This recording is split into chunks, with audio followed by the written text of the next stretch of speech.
بسم اللہ والصلاۃ والسلام علی رسول اللہ۔ معزز سامعین، کیا اس بندے کی قربانی نہیں ہوگی کہ جو ذی الحجہ کا چاند نظر آنے کے بعد اپنے بال ناخن وغیرہ کاٹے گا؟ سامعین، ایسا نہیں ہے، یہ صرف اور صرف مستحب عمل ہے۔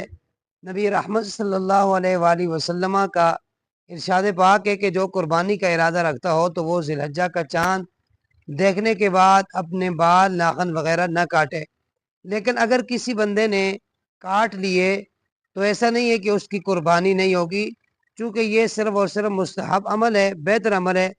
بلکہ آقا علیہ الصلوۃ والسلام نے یہ فرمایا کہ جس بندے کے پاس قربانی کی استطاعت نہیں ہے، وہ اگر اپنے بال ناخن وغیرہ نہیں کاٹتا اور 10 ذی الحجہ کے دن عید کے بعد، قربانی کے بعد وہ اپنے بال وغیرہ اور سر منڈواتا ہے تو اللہ تبارک و تعالی اسے بھی قربانی کا ثواب عطا فرمائے گا۔